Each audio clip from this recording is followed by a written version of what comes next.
So, and you know, what do I want to say here? My point is gone. Sorry.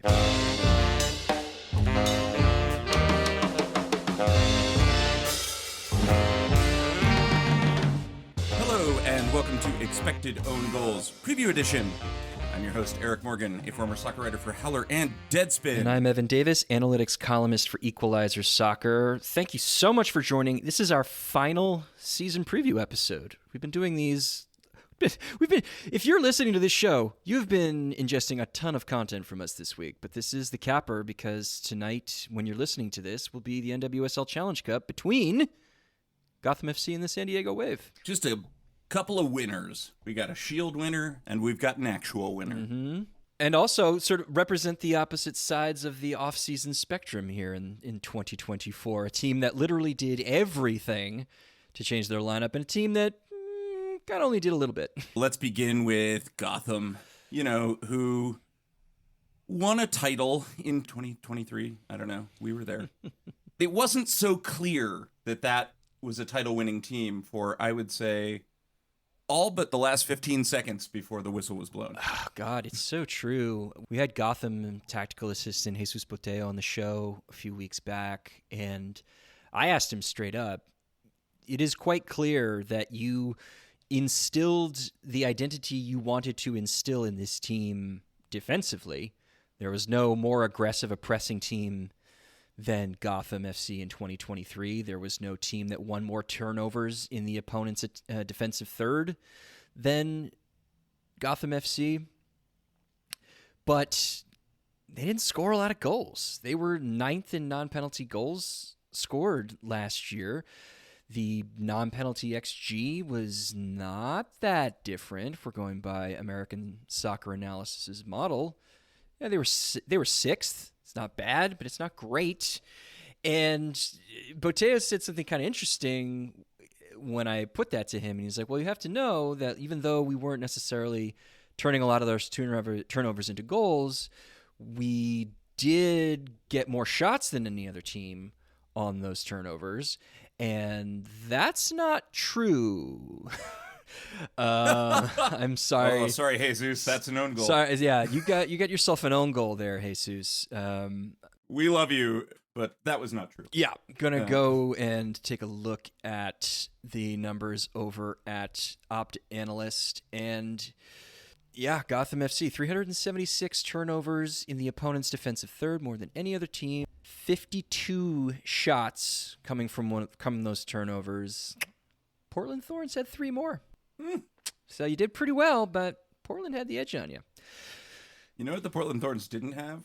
A title. Sure, and they got beaten by Gotham, but when you say that until the last 15 seconds, that's because this team could look incredibly exciting when they were pressing aggressively and then just somehow never managed to create a lot of high-quality chances from those moments and came really close for that aggressive defense to bite them in the ass. I mean, they were a 35th minute goal line, Ali Krieger goal line clearance away from not even being in the playoffs. That's correct. That managed to ultimately preserve a draw by the end of that game and get them in by the skin of their teeth. They had to rely on a world-class strike from Katie Stengel in extra time against Portland in order to get through that game. We've been talking a lot about hitting a ball so sweet, you'll never hit it that way again, no matter how many times you practice. Stengel kind of did that. And then they almost coughed up a couple of really nasty counterattacking goals from the Seattle Reign during the championship game, which would have put them away. So a team that completely revamped their identity and their attitude and their mentality and their quality, no doubt about it, from 2022 when they were a disaster to 2023 when they brought in Juan Carlos Amorós. But their title was not assured or definitive at any point really in the season until they were actually holding it. I think it's fair to say that Gotham even making it to a title game seemed an impossibility at the beginning of the season. So it was a meteoric rise, and kudos to them for taking their opportunities and winning a title. but they would not be a team if they had kept their roster exactly as was at the end of last season that we would have assessed as likely title contenders. They did not keep their roster. No, they sure didn't. And God knows we have talked about it so much on the show, but in case you've been living under a rock for the last 3 months, they scooped up half of the high-quality free agents that were available on the free agent market, and that includes Crystal Dunn, Rose Lavelle, Emily Sonnet, and Tierna Davidson. 2 of those free agents from the rival that they beat in the title game. Indeed. They seem to have decided... It's rare. It's actually rare to see a championship squad do this, just like completely overhaul their starting 11 the way that Gotham have. And also, it really speaks to core competency in their front office that they looked at their title-winning season and thought, no, we actually need to get a lot better still. Yeah. We don't actually have the squad that is going to make this currently repeatable. And those additions that they brought in, and it isn't just the big 4. Yeah, they brought in Ellis Stevens from Chicago Red Stars. They traded for Sam Hyatt from OL Reign. They got Cassie Miller from Kansas City Current to back up Abby Smith in goal. And they drafted another center back, Macy Bell, at the very end of the first round of the draft. So it's, and they also have Yasmin Ryan, Delaney Sheehan, Neely Martin, Kristen Edmonds, Sinead Farley, Kelly O'Hara. Like, they have probably the deepest squad in the league. I don't think it's that close. Yeah. We've been talking about all of the squads in the league for a little while now, and I don't think there's another squad that you look at and you go, yeah, that's as complete as Gotham. Yeah. Gotham have an 11 that you drool over, but also if someone goes down, they can endure serious injuries, right, and not drop off a ton. Right. That's the real secret, because this is a long season. Yeah. You know, it's very difficult to get through an 8-month season with your expected 11 fully intact, who playing 2,000 minutes from wire to wire. So, you know, I think Bay FC has the most exciting and the flashiest starting 11, but not by much. But they don't have quite the bench depth that Gotham has. And so Gotham just has wider error bars on either side of any projection you want to throw at them. Yeah, I'll go out and say I actually think Gotham, and I wonder if this isn't just recency bias because Bay has been making signings more recently than Gotham. I think that Gotham actually has the flashiest starting 11. It isn't the most exciting in the sense that all of these are known quantities, known entities in this league. But I actually think that there's a certain amount of, I see them as not as high a variant as a Bay FC. Oh, I agree. What I mean by larger error bars is that maybe the better way to say it is there is just a wider range of good outcomes here. They have more room to make errors, is what I'm trying to say. They're bowling, and they have bumpers up, and everyone else in the league has gutters. To some extent, we talk about key additions and key losses. We just ran through the key additions. There aren't many key losses to the lineup either. I mean, it's because, again, the starting 11 that won them a championship is just their bench now. Yeah. For the most part. I mean, they've lost Christy Mewis to West Ham, and they've lost Ali Krieger to Paramount. Yeah, and Ali Long does not appear like she's going to be that's right. re-signing with them either. So that is just it's just really, really intelligent work by the front office. I think if there's one place where you could ding them on, it's that our projected starting 11 does skew a little bit old relative to the rest of the league. I think that's maybe one thing that you can kind of point at, just because Rose Lavelle, age 29 season, but has not always been able to play for 2,000 minutes a year. And then Crystal Dunn, going to be age 32, actually, or age 31. No, she's going to be in her age 31 year. And, you know, Lynn Williams is 31. Esther is going to be 31. Emily Sonnet is 30. So there is a bit of, if not completely on the downslope of the age curve, probably at the top point where you begin to move downward. That could rear its head in some way. You don't know. Every player responds to aging and fitness differently.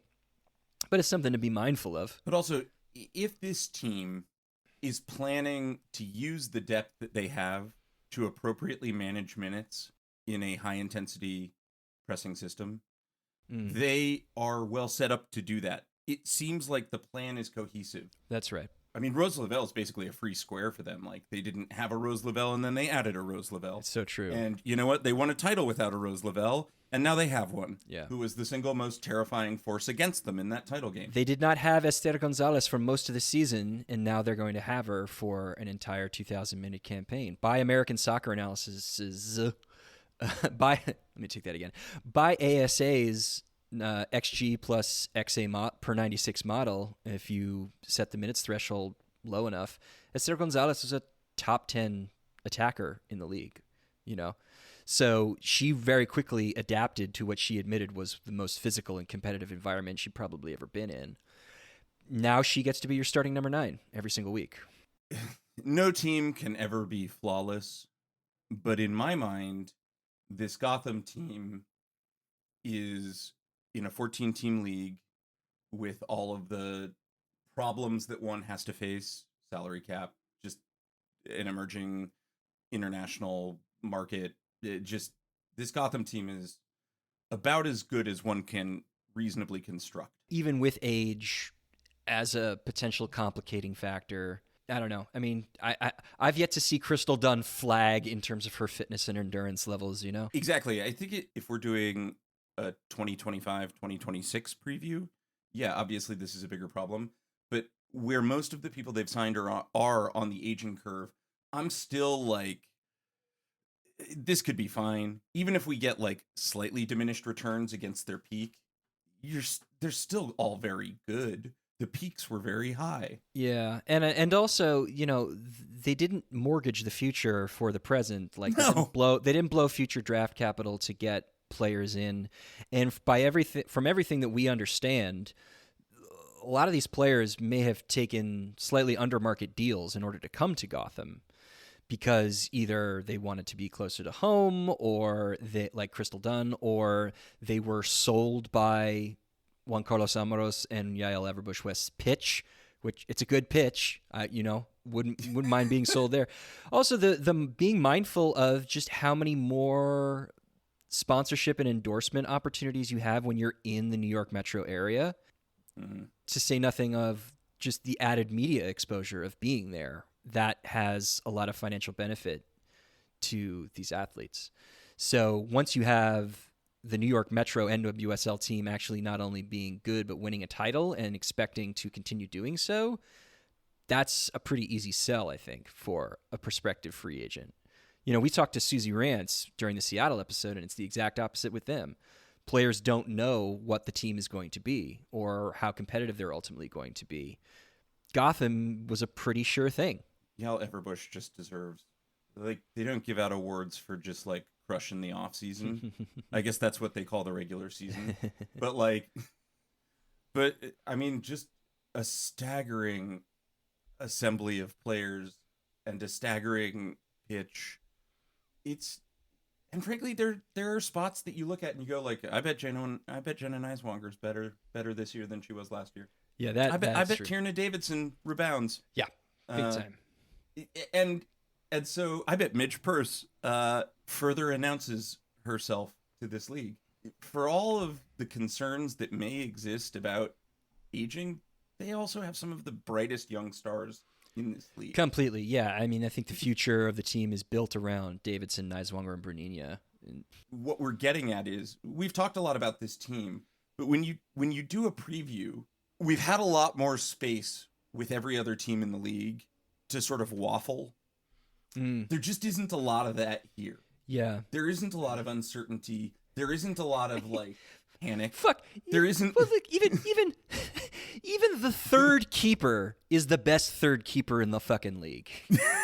Like, you have Abby Smith, who is going to be the starter most likely, and then her backups are Cassie Miller and Michelle Betos.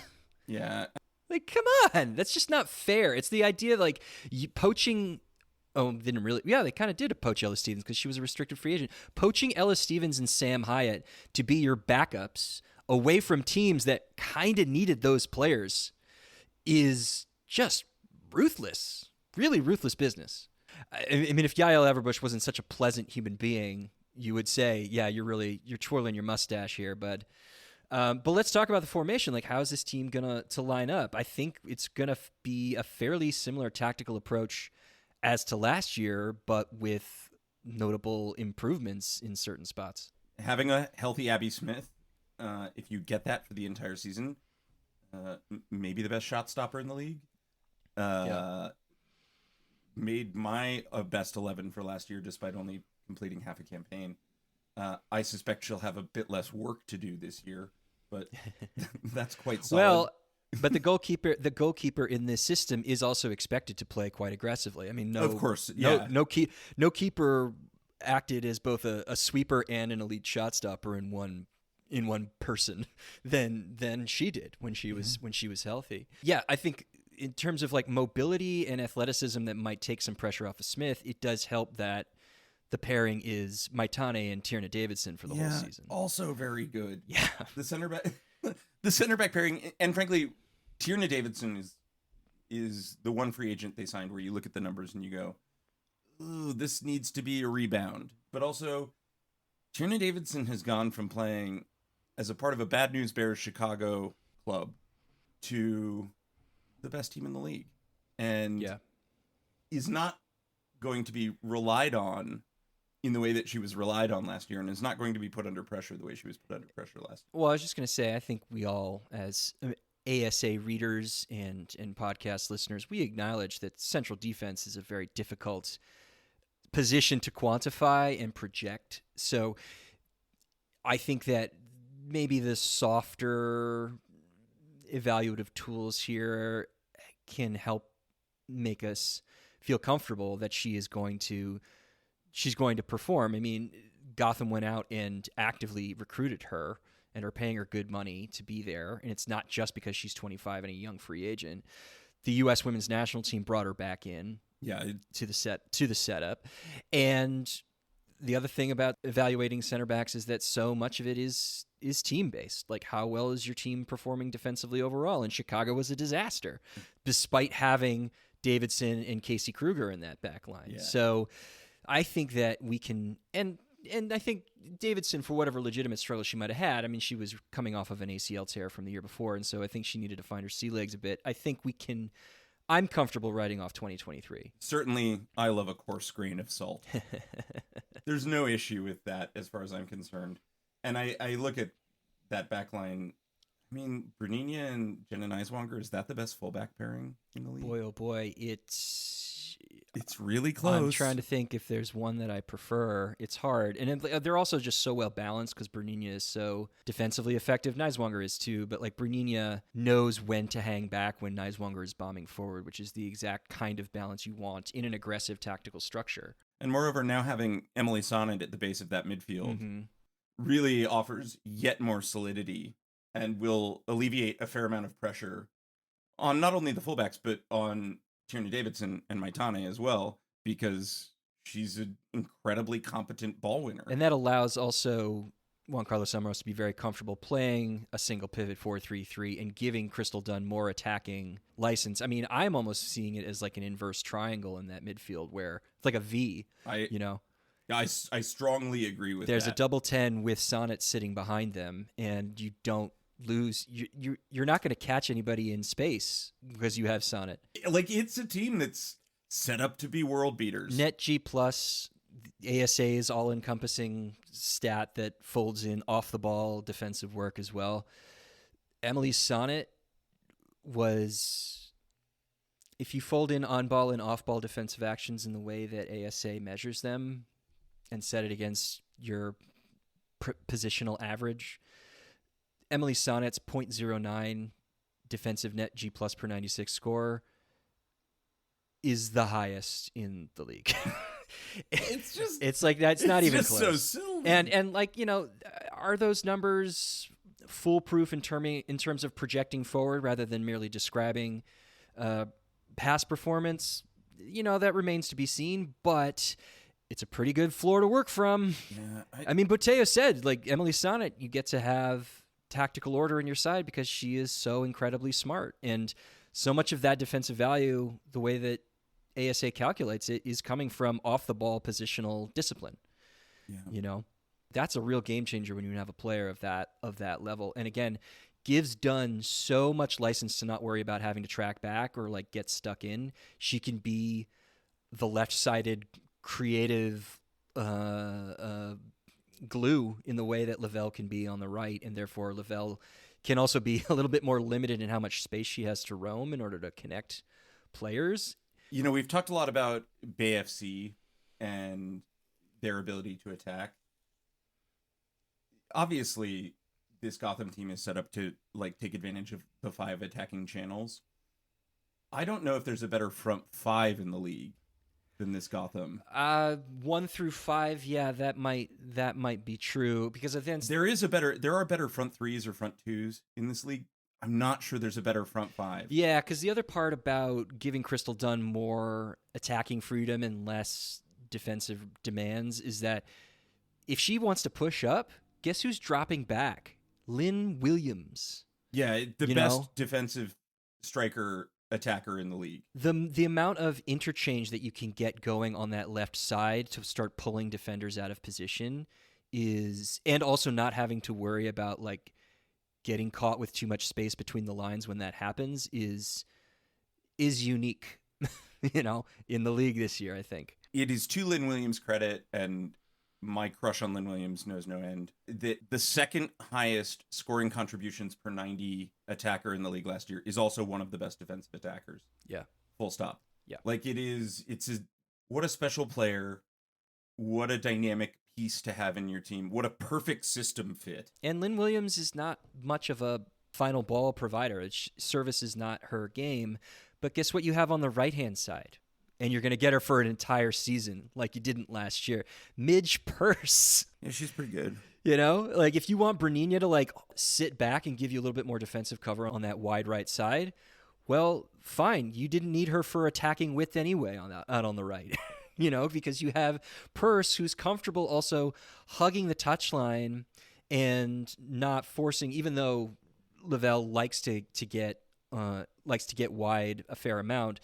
She doesn't have to be the only dribbling option in that channel because you have Purse there to serve in crosses or try and beat players end line and go in for a cutback, and that frees up Lavelle to be in other parts of the pitch and float and do what she does. It's insane how dribbly that team is on the right side. Yeah. Like just how much the possibilities are delightful. Mm-hmm. And then, Esther, pretty good. Yeah.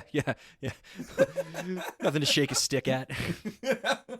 I mean, this is a staggering team. Okay, let's move on. Evan, you're Juan Carlos Amorós. What's keeping you up at night? Are you sleeping pretty well? Oh, well, I mean, he's a major league head coach, so no, he doesn't sleep well no matter what. Oh, of course.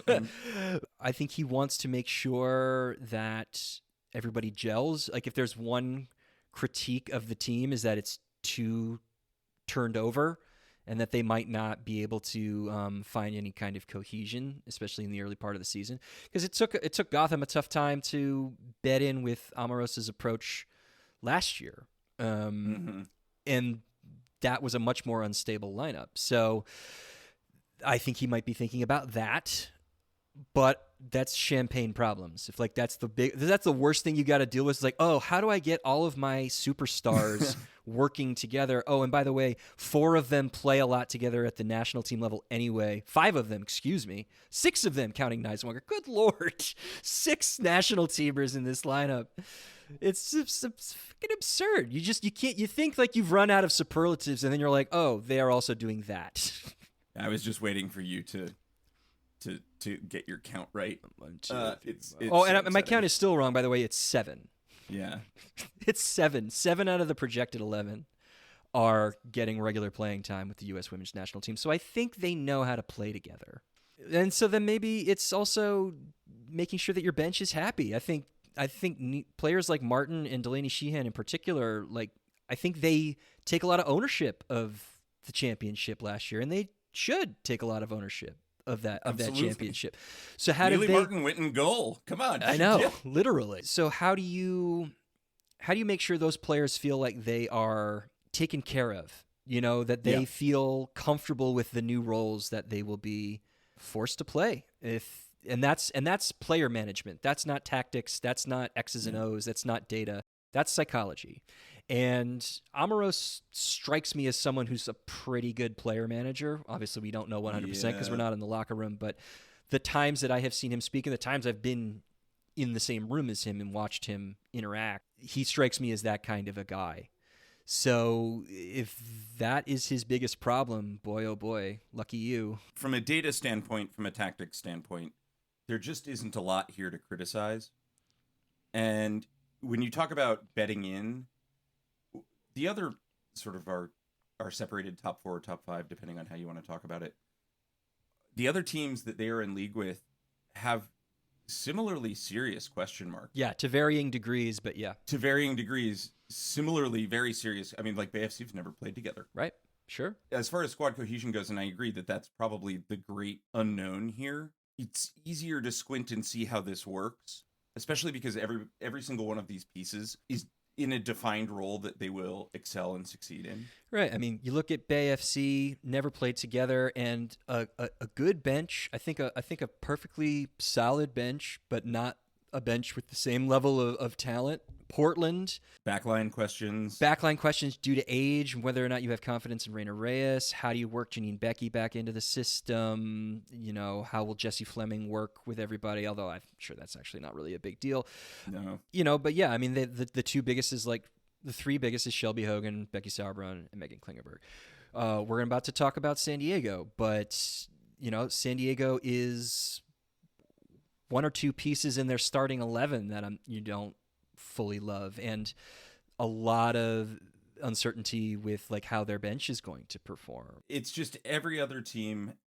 Washington questions. Right. Well, yeah, Washington is like, how does the midfield cohere? Like, is Croy Bethune ready for prime time? And Gotham, just, you're not thinking about any of that when you look at the lineup.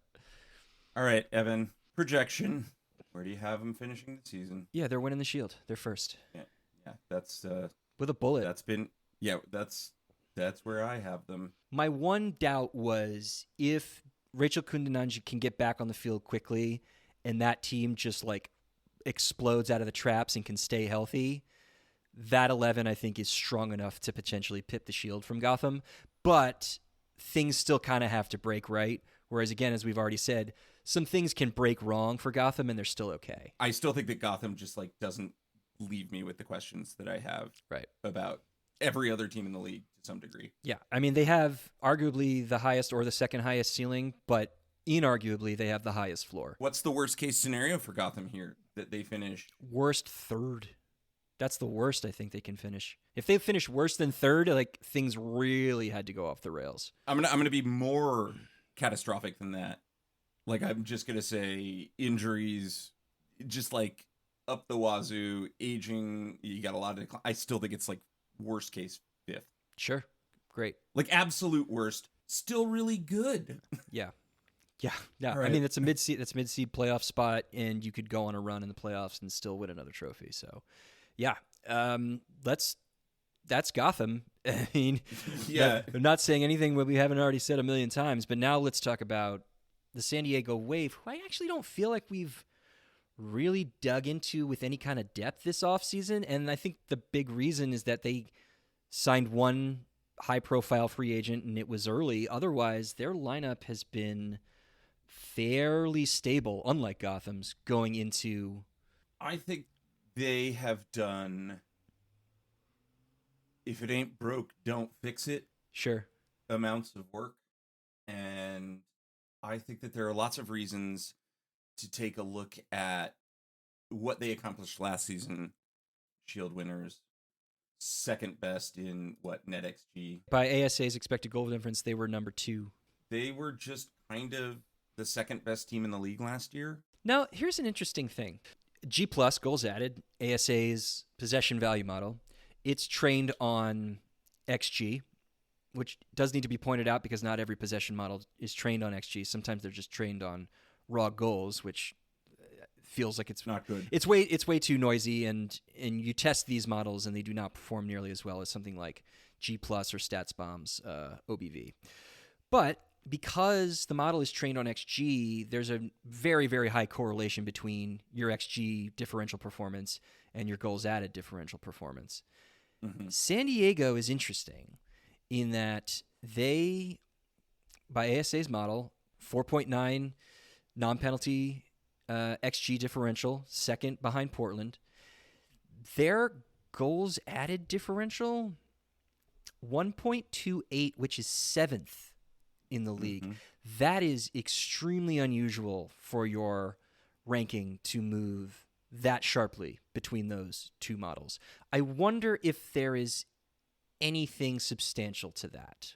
You know, it's funny because I look at the 11, starting 11, and I almost feel like you can see that difference in the 11. Namely, like, they don't progress the ball through the middle of the pitch. Correct. Yeah. Correct. Uh-huh. You see what I'm getting, where it's like... You can rack up high XG when you have Jaedyn Shaw and Alex Morgan to latch onto balls over the top. Mm-hmm. And you can prevent high XG chances the other direction when it's Naomi Girma and Kaylin Sheridan in your defense, and Kristen Westphal. Should give credit to Kristen Westphal. But everything in the mushy middle is a little bit trickier. It's that fuzzy middle. It's that second act. Mm-hmm. They have second act problems, if we're going to use a movie term. But that's Stoney ball, right? Yeah. That's how Casey Stoney likes to play. Yeah, they have problems that I'm not sure they answered this offseason. Well, if we're talking about let's get into the 11 and go ahead. Yeah. Talk about progression. Well, I'm going to say the segue here is, like, if we're talking about ball progression, we're talking about the additions that they did make. Savannah McCaskill is their big signing, and that is a player who should be able to provide some incision in the final third with her passing vision. That's why you bring a player like that in. So, does she do that for this team? How does the formation change? How does the structure change with her? I mean, Stoney has played a 4-4-2. She's played a 4-2-3-1. I see this as a pretty classic 4-2-3-1 using Jaedyn Shaw as a right winger. What do you think? I do too. I'm not sure I love that. I have always been of two minds about Savannah McCaskill. I've talked about it on the pod a fair number of times. At Angel City, she really did have to be the fulcrum. I think in San Diego, that's less true. But whether that results in her having sort of a diminished statistical output or not is not necessarily clear to me yet. And whether it is best to put Jaedyn Shaw out on the right, also not clear to me yet. Certainly, if there's a weakness in a structure like this, I think it's putting Shaw out at right wing, because I think a lot of her creativity gets wasted out on the wing. As good as she is as a dribbler on the ball, like, she can't control space out on the wing the way that she can in the middle of the field. So, with that in mind, I don't know if this is quite a Galaxy brain take, but let me throw this at you. Because one of the area where they did seem to stock up on was at fullback, namely bringing in the young Australian fullback Caitlin Torpy, who just got capped for the first time with Australia a couple of weeks ago, and the 21-year-old Swedish fullback Hanna Lundqvist from Atletico Madrid. Who are San Diego's fullbacks? Kristen Westphal and Kristen McNabb. How old are Kristen Westphal and Kristen McNabb? They're in their age 30 seasons. What if we're talking about, and this would be, I mean, you're really going there. I know where you're going. Well, no, the way that this becomes Galaxy brain is that I'm about to pitch something very aggressive and attacking, and I just don't think Casey Stoney will ever do it. Chance. But think about a 4-2-2-2, a 4-4-2 with a box midfield, with Emily Van Egmond and Danielle Colaprico at the base, and then using Shaw and McCaskill paired together further up, and then bringing Mackenzie Doniak in as a strike partnership, or Sophia Jakobsen, or Melina Barcenas, whoever you want, with Alex Morgan in a strike partnership. And then, because you have such young athletic fullbacks, can find attacking width that way. And knowing that you have such a strong defensive structure with your center backs and with Colaprico, you don't have to worry about getting stretched on the wings too badly when both want to bomb forward. What do you think of that? Evan, have you ever played Football Manager? No. No, I'm just kidding. The popular tactics game and simulation. I'm aware of it. I know you are. What I mean is, I actually really like that, but I like it in the way in which the last few minutes have been hypothetical, as opposed to anything Casey Stoney will ever do. Now, granted, if Casey Stoney, I don't know, slams her head into something and wakes up a completely different person in this funny sports movie that we're watching. Yeah, no, I think it's actually a really solid plan. I think it's what I love about it, and I talk about this a lot, there's real lineup optimization with it. Mm-hmm. Like, you get a lot of really good people who do a lot of very particular things on the field at one time.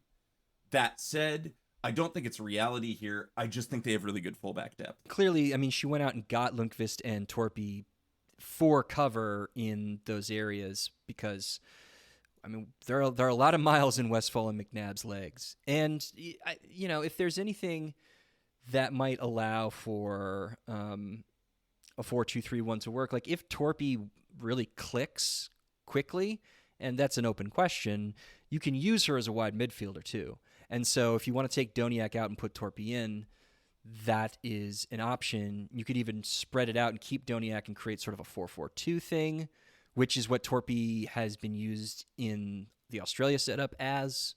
There's that possibility. That, I think, is a lot likelier to happen. I think so, too, because Casey Stoney, you want to talk about identities, which so few teams have in the NWSL besides being fast and aggressive and physical and transitional.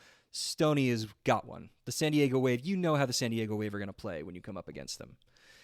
Mm-hmm. It's just that, like, it all kind of comes down to Shaw, Like, if you got to try and figure out a way to, like, get Shaw and McCaskill on the field at the same time in the places where they're most effective. And a 4-2-3-1 doesn't really do it, but also how else is Stoney going to think it through? Like, it's just Shaw is just too, like, Shaw, that mentality almost like becomes like a Crystal Dunn problem. Like, well, Shaw is too good to bench, but there are other players that are more limited and can fill this specific need, namely central midfield. So, yeah, I don't know. It's I've been going back and forth a lot about what I think about 2024 Wave, because the skeptic in me is like, well, you're just running it back, and it was a little stodgy and boring at the first time, but you also want a shield. So maybe you don't need midfield fluidity in order to win ball games.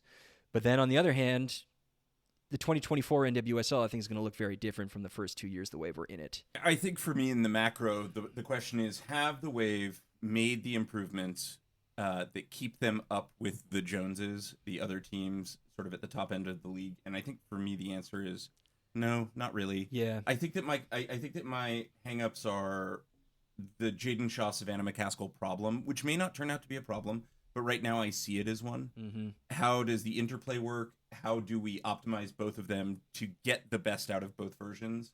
Then I have the Alex Morgan aging curve question, which is already apparent at the international level, has been less apparent at the NWSL level. She was, 0.51 goal scoring contributions? Yeah, she performed quite well. I mean, I can actually look at it. Just let's talk about ASA models, since those are our new sure. Those are our new boss babies. But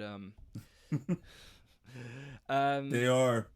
Yeah, 0.44 non-penalty XG plus expected assists per 96 by ASA's model. She's like a top 15, top 20 striker in 2023. So yeah, there is still potency in that left foot of hers. But then you got to ask, if you want to use Shaw as a creative and incisive option and as a plan B goal scorer, well, who's the third player who can, like, drag defenses around and open up space for other people? Because is it Mackenzie Doniak? Is it Sophia Jakobsen? Is it Elise Bennett, who they got in a very complicated expansion draft level trade?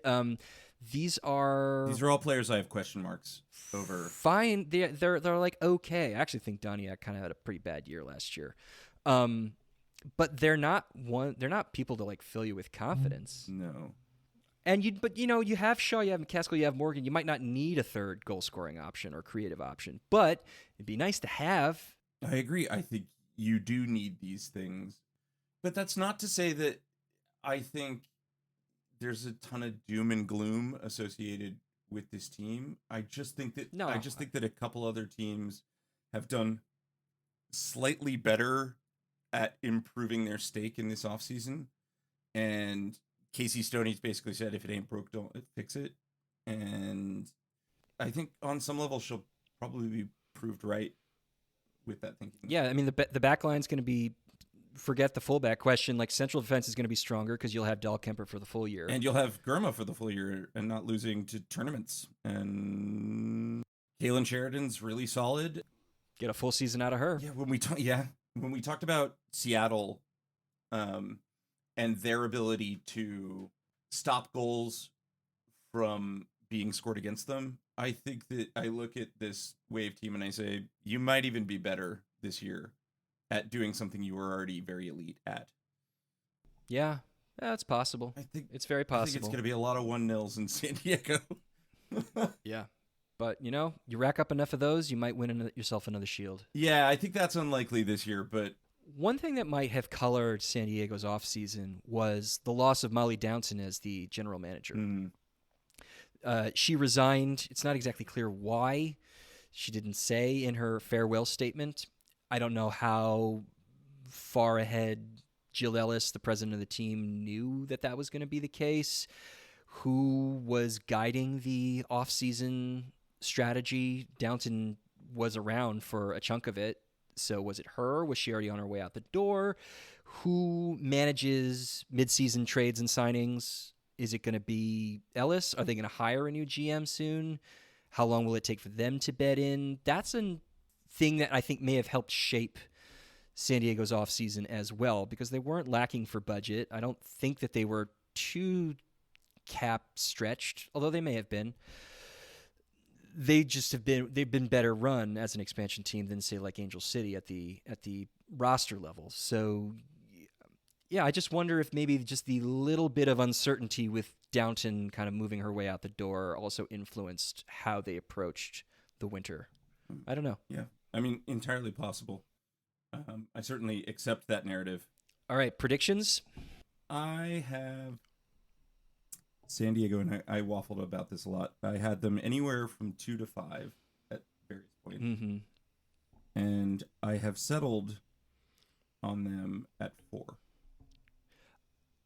I have settled on them at 4 as well. Oh, wow. Interesting. I think that defense is just too stalwart to drop a whole lot of points throughout the year. I think Jaedyn Shaw is always going to be the attacking spark that you might need when the going gets tough in later in games. So yeah, I'll be very interested to see how she engages in fullback rotation with these new young Europeans. So yeah, I think again it's sort of like Gotham, like the Wave kind of have a pretty high floor. Yeah, I agree. They just don't have as sexy a ceiling as Gotham does. No, and if they win the league, they will do it in a way that we already can see an entire season away, which is that's right, just grinding teams into dust. And frankly, to bring it full circle from last season, they were pretty unlucky not to beat. I mean, they had a trashed field that they had to play Seattle on. Yeah, and they were kind of unlucky not to beat Seattle at home. And oh god, what an absolutely terrible game! And frankly, they were a better matchup for that iteration of Gotham. Like, I think if they could have seen that through, I think that we'll look back on the 23 season and say for the San Diego Wave, it's just a what could have been. Like, everything was lined up and it just didn't happen. San Diego, as we've discussed, the most unfortunate sports town in America. Mm-hmm. I think that they are in for another really good season with not the most attractive football being played and a reliable playoff spot taken. And then maybe their sauce will work. Maybe it won't in the playoffs. Yeah. Maybe don't let San Diego State play any football games. in September and October. Moments before you have to play an important one. Oh my God, yeah. Well, and forgetting also that they are no longer going to be the primary tenants of that stadium for much of the year anyway, with the MLS team coming in. I mean, is that happening this year or is that next year? No, that's still coming off. Yeah, that's not this year. Oh, never mind. All right. Yeah, no, I think that's even 2 years away. I mean, that field, but also, like, I would rather have 2 soccer teams than a single college football team. So you think Gotham versus San Diego in the Challenge Cup? Who do you think's got that one? Who takes it? Gotham. Why would I bet otherwise? That will be and that will mark the official start of the 2024 NWSL season. Thank you so much for listening all week to this incredible, grab bag of content previewing all 14 NWSL teams with us and helping us to launch this new partnership with American Soccer Analysis. We're really grateful to Maddie and Kieran and Drew and the whole team over there for bringing us in and trusting us with their women's soccer audio content wing.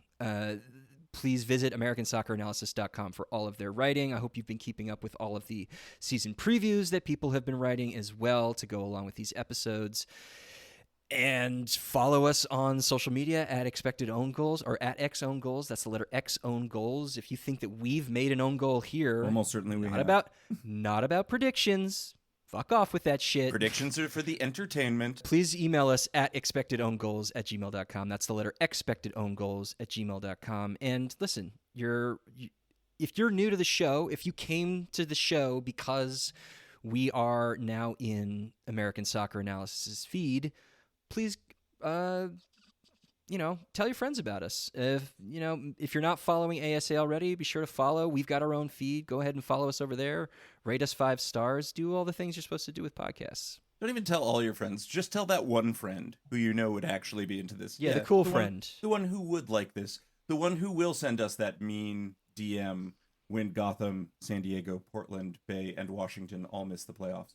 We will be in your feed here on out recapping one game from the weekend that we think is really tactically interesting. And we'll, of course, recap the entire NWSL slate. But what we want to do is to pay attention to one game and really dive deep on it and pick it apart and show how teams are operating tactically and how they're using analytics to find success. So that is what Expected Own Goals is going to be for you. Well, Evan, I'm looking forward to the season, and I know you are. You know what? This is our last one. Give me an MVP prediction for the year. Oh, if she can stay healthy, Rachel Kundananji. Give me a Rookie of the Year.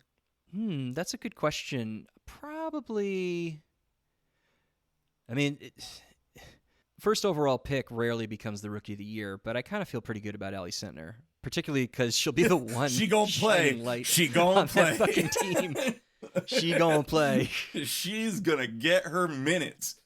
Yep. Yeah. Yeah. No, I think that's fair. I think for myself, if I wanted to pick, I think Kundanan's a great shout. I'm gonna pick for my MVP for this year. I'm gonna go really out on a limb. Well, that's not that out on a limb to say Rose Lavelle. But I think I predict a healthy season for Rose Lavelle and an instrumental piece in a very active attack. And I'm high on Corey Bethune if she gets the minutes. And if she doesn't, that prediction's going to look real stupid. OL. A phrase we'll never have to say again. Thank God. Anyway, thank you for joining us. Happy 2024 NWSL season, y'all. Bye.